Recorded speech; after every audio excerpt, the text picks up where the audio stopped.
Mr. Bond is indeed a very rare species, soon to be made extinct. Oh, Timmy, I'm terribly sorry. The Ssangyong Tivoli, do you love it? Do you hate it? Is it a very good crossover, or is it absolutely terrible? Should you even care? Well, let's find out, shall we? Tivoli, Gaza!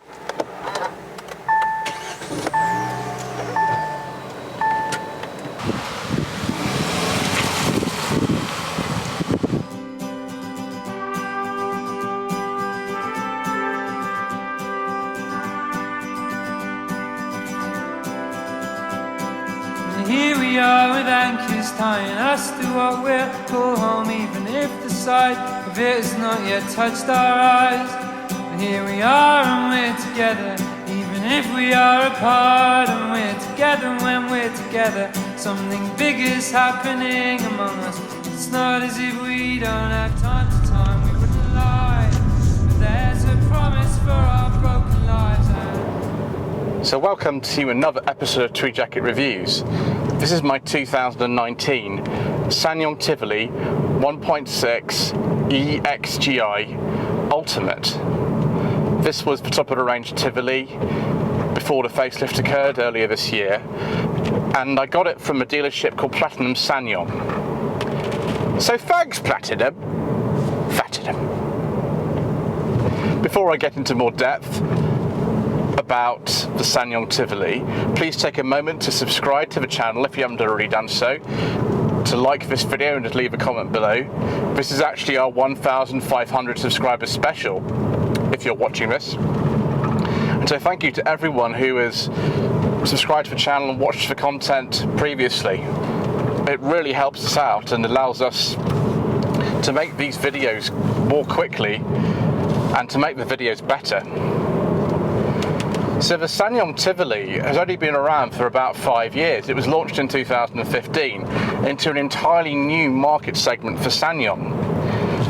At the time, there weren't that many small crossovers or small SUVs in the class, whereas now there are just about, well, 20 or more.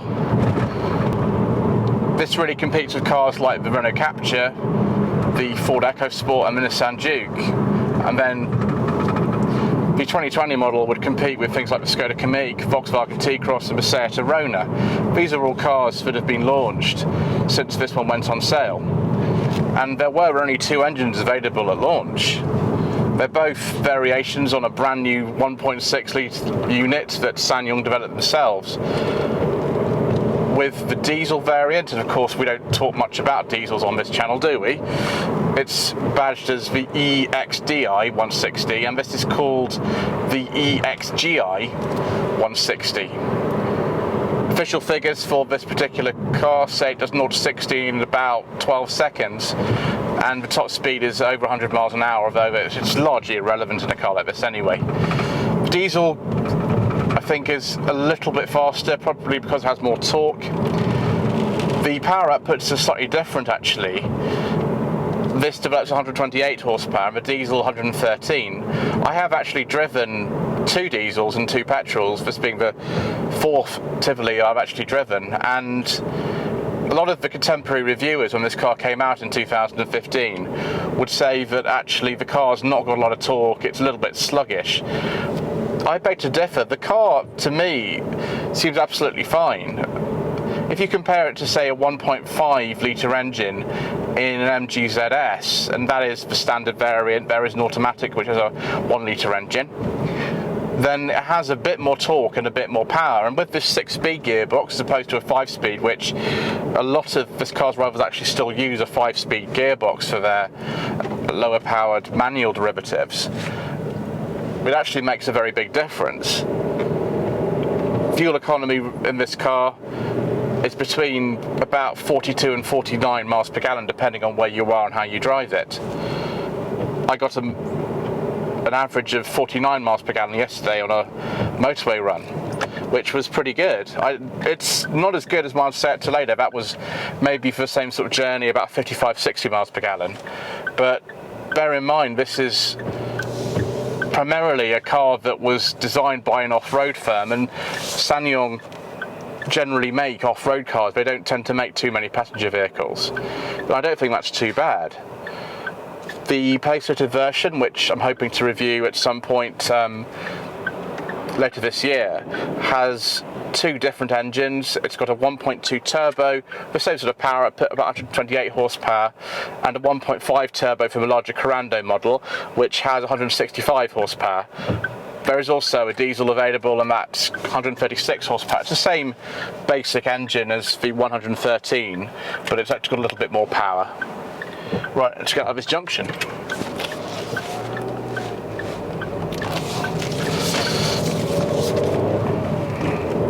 So not really scintillating performance figures from any variant of the pre-facelift Tivoli, and of course we're only two.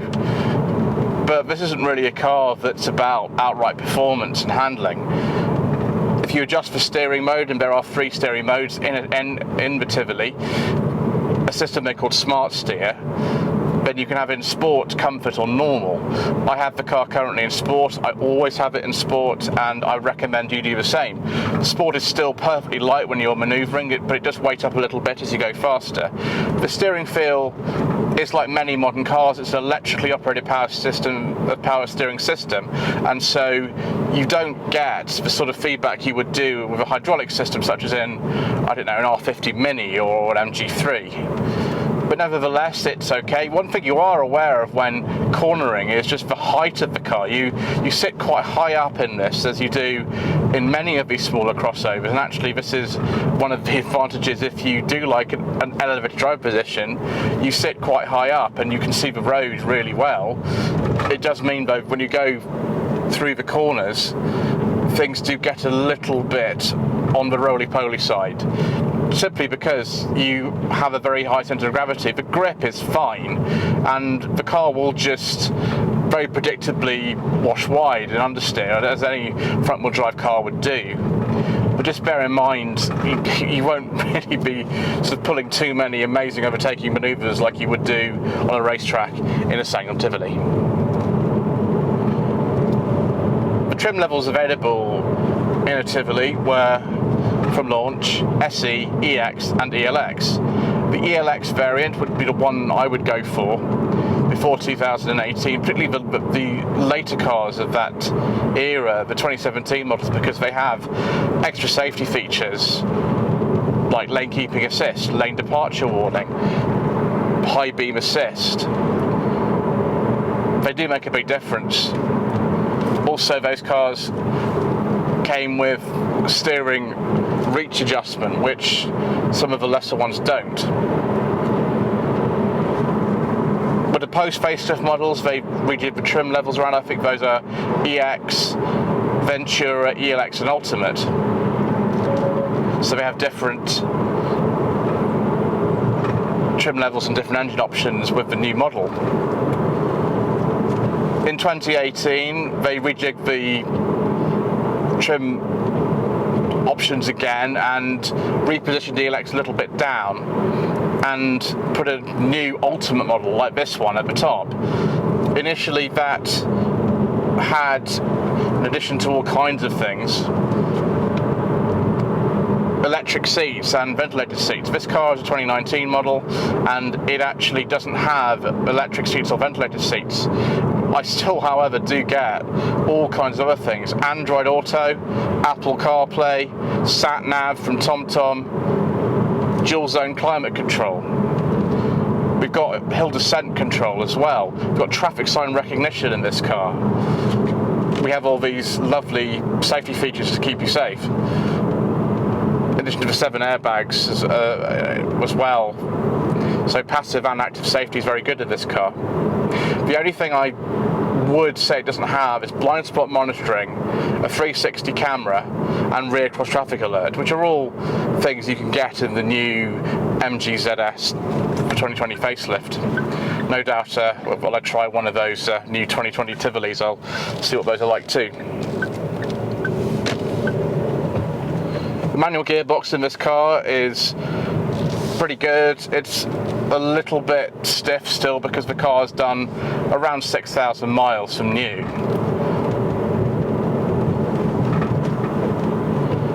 The other thing is that this car wasn't just available with manual transmission and front-wheel drive, it was also available with a manual transmission and four-wheel drive and an automatic transmission and four-wheel drive. The four-wheel drive variants were dropped at the 2020 facelift, and they're sort of the rarer types of Tivoli.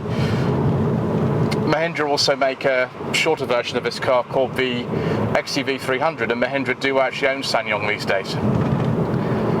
There is a longer version of a Tivoli available for those who need a bit more boot space called the XLV, and that has 750 litres of boot space before you put the adjustable height floor in to level it out, which is crazy because this car's only got about 400.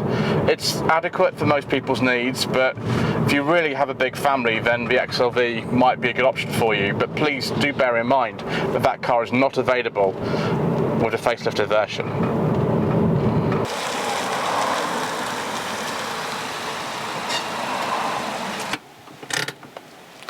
Now, this isn't a sports car by any means, and it's never designed for driving on a racetrack, but it actually handles itself okay, and it's very comfortable too. Anyway, let's now take a look at the Ssangyong Tivoli's more practical side and take a look at the boot. We come around to the back of the car, taking a look at these enormous rear lamps. The boot opens just like this. There's no electric boot option on the pre-facelift Tivoli. The size is somewhere between 423 and 393 litres. It depends on what video and what magazine you've actually observed as to what they tell you. This has the tiniest little low blind you've ever seen in your life. It's really, really small, and it only comes on the top two trims for some reason. I don't know why. But if we lift up the boot carpet, we've got a space over spare wheel in here. One of the reasons, of course, I bought this car was because it had one. You can also get a movable height boot floor in some of these. It depends on the model year and things. I don't personally need one because it does limit the boot capacity somewhat. It's not as big as the previous car we have, a Seat Toledo, but it's comparable in size probably to a Seat Leon or a Volkswagen Golf of this era.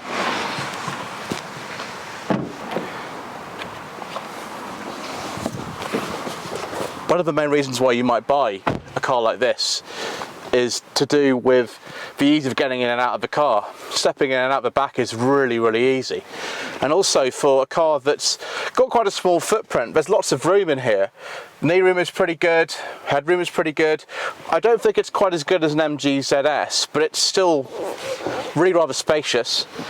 Unlike a ZS, we have a centre folding armrest. Because this is an Ultimate, it's in leather, and two cup holders. It's possible to fold the seats, like so.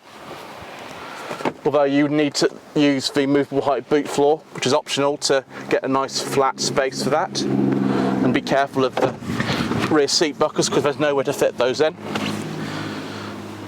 But overall, it's pretty comfortable in here. These strange bungee cord things are a feature of the Tivoli, and they haven't changed them at all. They seem to like them. I don't quite know why they just don't put normal mat pockets in, but you know, this is a bit of a quirky car and that's just the way that it is. The top of the door is hard plastic, but that's pretty standard for this class of car really. Door pull is nicely chromed. That feels pretty good actually, as does this leather or leather effect piece of fabric here. The speakers are very prominent for some reason in this car. I don't quite know why. This sound system is pretty good as well. We've got piano black finishing here, as long as there's a silver bit of trim here, and we've got some quite large door bins for the rear seats as well. Overall, this is a very practical and comfortable interior. Just like getting into the back, getting into the front is incredibly easy. Again, this is a reason why I bought this car. Being the Ultimate, we have everything in this car. We have a heated steering wheel. We have 3-mode steering: comfort, sport and normal. Lane keeping assist, dual zone climate control. We have heated seats, USB, aux input, 2 12-volt sockets. This being a very late pre-facelift car, the handbrake is actually on the right hand side and not the left. I don't know why they had to move it, I don't know why it was over here anyway, but there we go. 2 cup holders here, little compartment at the front for storing things. Not wireless charging, unfortunately. And then this enormous big armrest in the centre with this cutout, which I think was designed to hold a first generation iPad over here. Don't know why, but there we go. Nicely carpeted in there as well. The only thing you don't have in this car is any other USB ports, and indeed the earlier cars, the sort of pre-2018 ones, this was actually an HDMI socket for reasons best known to Ssangyong. Why you need an HDMI socket on a 7-inch screen, I don't know. Most people's smartphones have larger screens than that. Anyway, that's by the by really. The steering wheel actually is really nice, particularly in this being an Ultimate. It's leather trimmed with this sort of D-cut effect here, piano black as well. Some of the Tivolis do come with a beige leather interior. This is a black leather interior. Beige is actually nicer for me, but you know, I had to get a demonstrator car and this is the one that I found. The driver position is very comfortable.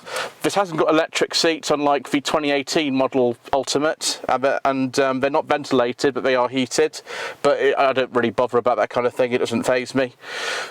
The instrument cluster here actually lights up in 6 different colours as well, and every time you start the engine,